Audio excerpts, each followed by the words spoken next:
पूरी सुविधा, पूरी व्यवस्था में बच्चों के ब्राइट फ्यूचर के लिए श्री राम इंटरनेशनल स्कूल, काको रोड, जहानाबाद। नमस्कार, मैं रितेश कुमार। आप देख रहे हैं जहानाबाद का स्टार। बीपीएससी की परीक्षा समाप्त हो गई, कई रिजल्ट आए हैं और जिले में एक लड़की ने बेहतर किया है और एक काको की रहने वाली है। जैसा कि हमको पता है कि इसका शुरुआती जो है स्कूली यहाँ के काको के एक सरकारी विद्यालय से भी बच्चे उठकर बीपीएससी में अपना एग्जाम निकाल सकते हैं, ये इसने साबित किया है।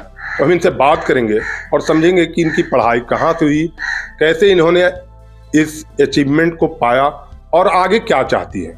पहले तो स्वागत है मैम आपका। Thank you.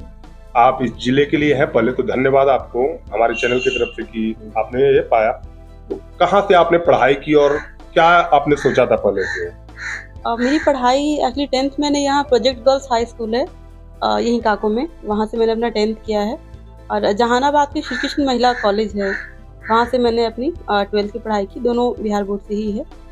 और उसके बाद मैंने क्लैट की प्रिपरेशन की थी और क्लैट के थ्रू ही मुझे Hidayatullah national law university Chhattisgarh में मैं गई थी। वहाँ मैंने 5 साल पढ़ाई की और वहाँ के बाद 3 साल के अप्रॉक्स मैंने honourable supreme court of India में as a law clerk cum research assistant काम किया है।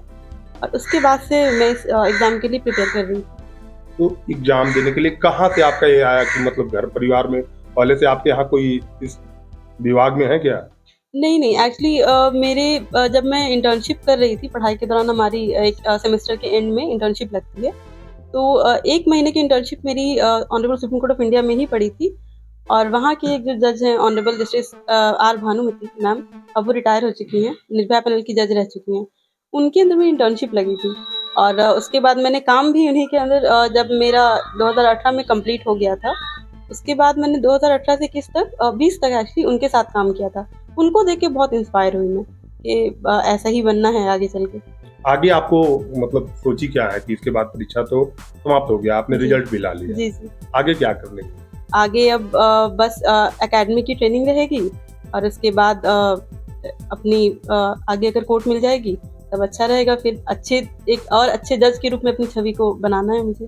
घर परिवार से किसका सहयोग मिला जो आप यहाँ तक आई है? किसको श्रेय देती है? मेरी अम्मी है। बहुत इन्होंने मेरे लिए बहुत काम किया है। जहाँ भी मुझे अगर कहीं भी ले जाना लाना हुआ, हर तरह का मेंटल सपोर्ट भी और मॉनेटरी सपोर्ट भी, ये सारा अम्मी, मेरे पापा, भाई बहन, इन सब का बहुत मोटिवेशन इन्होंने मुझे दिया है।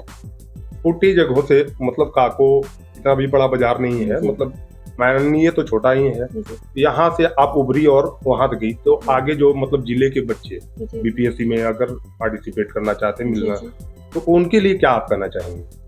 मैं यही कहना चाहूँगी कि थोड़ा मुश्किल लगता है और है भी थोड़ा मुश्किल, लेकिन अगर मन बना लें और सही गाइडेंस बहुत ज़रूरी है। रिसोर्सेज भी यहाँ कम है, बुक्स वगैरह कम है। अगर इन तरह की सरकार इस तरह पे अगर ध्यान दे और रिसोर्सेज हों, लोगों को सही गाइडेंस मिले, मुझे लगता है हर क्षेत्र के बच्चे बहुत आगे तक जा सकते हैं। बिहार के कई बच्चे बीपीएससी, आईपीएस सारी चीज बन रहे हैं, लेकिन बिहार में पढ़ने के बाद जी यहाँ पढ़ाई की सुविधा नहीं है जी। तो आपको लगता है कि यहाँ भी होना चाहिए क्या? मुझे लगता है सुविधा है, अवेयरनेस नहीं है। बहुत लोगों को बहुत जानकारियाँ नहीं है कि कितनी सुविधाएं हैं यहाँ पर। और एक मुझे लगता है कि ये लोग बाहर भी जाना चाहते हैं क्योंकि बाहर बेटर अपॉर्चुनिटीज है। ऐसा नहीं कि अपॉर्चुनिटीज यहाँ पर नहीं है, शायद लेवल का फ़र्क है, बाहर कुछ अच्छा हो जाता है। हालांकि जैसे आप देखेंगे मैंने क्लैट किया था, तो यहाँ भी एक NLU है, CNLU यहाँ भी है, चाणक्य नेशनल यूनिवर्सिटी, लेकिन वहाँ रैंकिंग के हिसाब से होता है, तो मुझे HNLU मिला था। तो हर जगह अपॉर्चुनिटीज़ हैं, गाइडेंस अगर सही मिले तो लोग कर सकते हैं अवेल उसको। चाहे तो बच्चे मेहनत करने पे आगे बढ़ सकते हैं। हाँ, बच्चों को अगर एक सही दिशा देने के लिए अगर कोई हो जाए तो बहुत बेहतर है। आप देख रहे थे, इन्होंने बीपीएस निकाला और जिले का नाम भी रोशन किया, साथ ही साथ बिहार का भी नाम। कई बच्चे हैं जो बीपीएससी करना तो चाहते हैं, लेकिन उनके अंदर उमंग होने के बाद भी गार्जियन का समर्थन नहीं मिल पाता। और जैसा कि इन्होंने बताया कि हमारी माँ का सबसे ज्यादा समर्थन रहा, तो इसके चलते हमने बीपीएससी क्वालिफाई किया। आप भी अगर करना चाहते हैं तो ऐसे आगे बढ़िए और जिले और देश का नाम रोशन करिए। धन्यवाद। बेहतर शिक्षा सही मंजिल, Ram Krishna Paramhans Vidyalaya, affiliated to CBSE New Delhi, 10+2 तक मान्यता प्राप्त। बच्चों के स्वर्णिम भविष्य के लिए डायरेक्टर चंद्रभूषण शर्मा उर्फ भोला बाबू के निर्देशन में बच्चों की जिंदगी को सही राह दिखाता रामकृष्ण परमहंस विद्यालय, यानी बच्चों का ब्राइट फ्यूचर।